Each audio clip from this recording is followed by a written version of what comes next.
What's up guys, it's Cody here. And today in this video we're going to be talking about something really awesome, very exciting, something that I actually ordered over a month ago, like a month and a half or more ago, and it just took a very long time to get to me just because what I have here is actually a custom iPhone 7 Plus. Now, it takes a long time to build these, it takes a long time to make, paint, all that good stuff. So that's why it took so long to get to me. But this is the first custom retro iPhone 7 Plus that you're gonna see here on YouTube. So let's go ahead and unbox this bad boy and see exactly what we got here. All right, guys, let's open this guy up. So this has been about a month and a half in the making. I'll probably have to double check on that. And honestly, I hope that it's worth it, because this thing was not cheap. Now, just to keep in mind, I did not get this for free. This is not a sponsored video. I bought this thing, and it was not cheap. So, let's just hope that I get my money's worth here. I noticed that I'm shaking the camera over here, unfortunately. So, let's go ahead and pop this bad boy open. And here we go. So originally, this was a black, matte black, 256 gigabyte iPhone 7 Plus. You can see that it has been opened already right here. And this was actually made by Colorware. I bought this thing with my own money, pretty much just to show you guys what this looks like in real life. And it's actually worth the money to purchase one of these. So let's go ahead and open up the case here, or the package.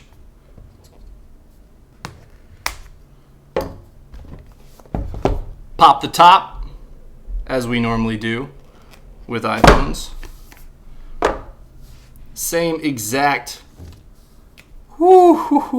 packaging that we usually get, except now we have a custom iPhone 7 Plus. Woo! All right, let's open this guy up.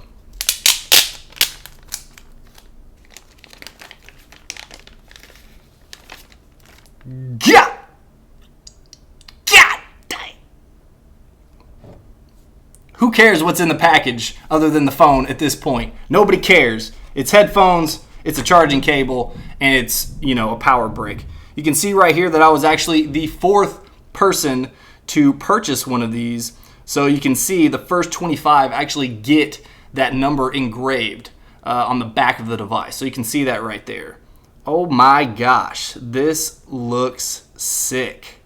This is sick. Wow. So what are my first impressions of this custom $2,000 retro iPhone 7 Plus? Well, first, let's take a look around the device. So if you guys aren't aware, this is actually supposed to be very reminiscent and look like, which it does, the 1984 original Macintosh. So you'll notice that it has that 1980s beige color that we have here.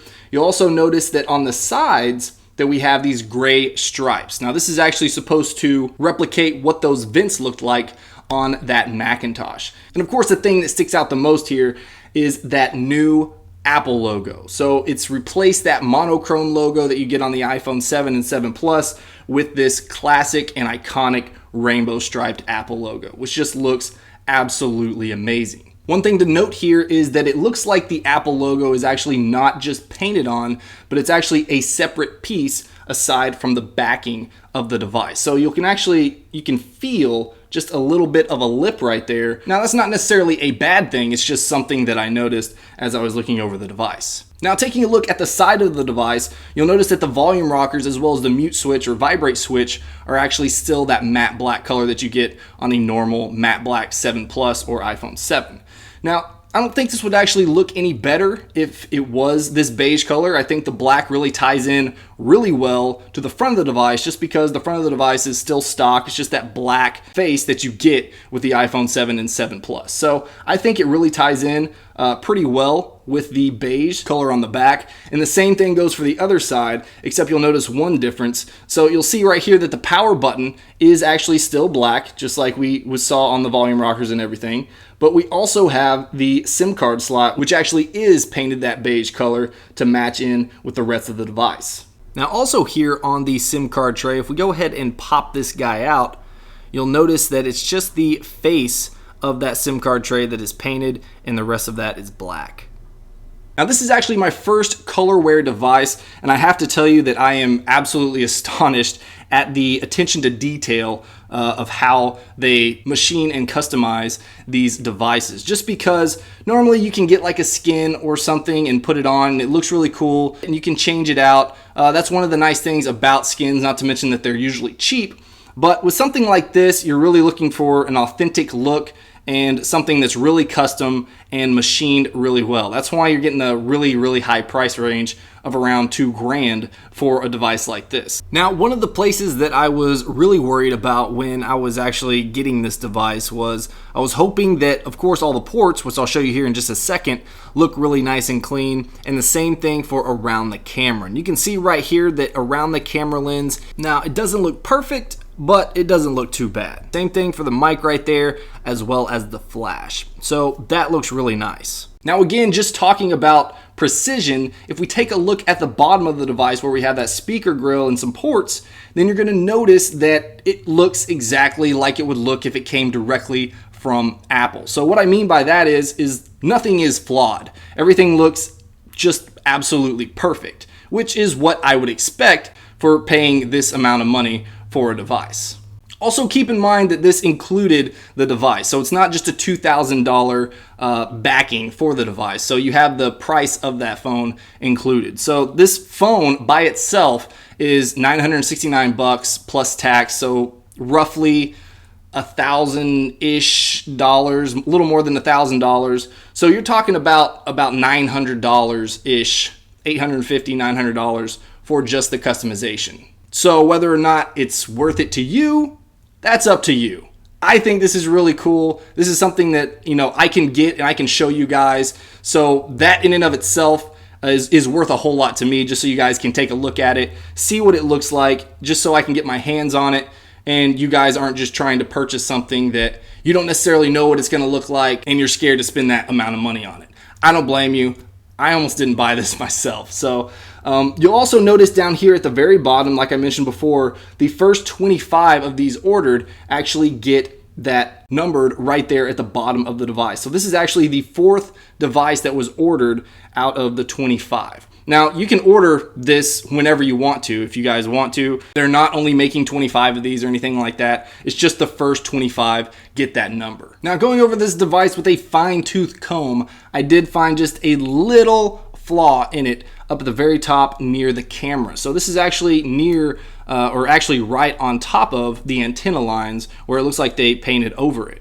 So you'll see right there, there's just a little small dimple. It's not really something that's going to bother me whatsoever, but it is something that I was able to find as I'm looking through it and, under a magnifying lens on my camera as I'm going over it, trying to show you guys every square inch of this device. And just to show you guys, just from the front of the device, you're not going to see any type of, flaws or anything from the transition from the back case of the device. It's actually painted to the front panel of the device. So if we go around the edge here, you'll see that it's just absolutely flawless. So I guess let's go ahead and turn this on, make sure that it works. And it looks like we got an Apple logo. So this guy is powering up and it should be good to go. So final thoughts for the iPhone 7 Plus Retro Edition. Do I think it's worth $2,000? Well, first take into consideration that you get a whole new phone and you get the top of the line phone. You get a 256 gig iPhone 7 Plus, which is $1,050 with tax. So really you're looking at $850. Is the customization worth $850? Well, it's worth $850 to me to show you guys what this looks like and show you exactly how this is made and hopefully give you guys enough information for you to make an informed decision on whether you want to purchase one of these or not. Now, of course, this is not going to be for your typical iPhone user just because, one, you probably already have an iPhone, so you probably don't need to purchase a $2,000 iPhone. Second, $2,000 is a ton of money. That's a ton of money. I almost didn't buy this even to show you guys because I don't want to spend the money on it either. I totally understand not wanting to spend $2,000 on an iPhone. That's obviously what's going to deter most people from purchasing one of these. But I do have to say, with spending that type of money, this is actually a really good product and I'm happy with the result 100%. So should you pick up the retro iPhone 7 Plus? When you get into this price range, I think you guys got to make that decision for yourself. All right, guys, that's all I got for this video. Hope you guys enjoyed it. And if you did, make sure you hit that like button. If you guys want to see a comparison between this custom $2,000 iPhone 7 Plus versus just a skin that's supposed to replicate what this looks like, this like 10, 12 bucks. I'm not sure exactly how much it costs, but pretty cheap, a lot cheaper than 2,000 bucks. Then let me know in the comments below or just by hitting the like button on this video. Of course, share this with your friends. This should be the very first video up on YouTube that has this custom retro iPhone 7 Plus iPhone in it. So again, go ahead and share it with your friends. If you guys want to see more of my videos, make sure you subscribe and I'll see you guys in the next one.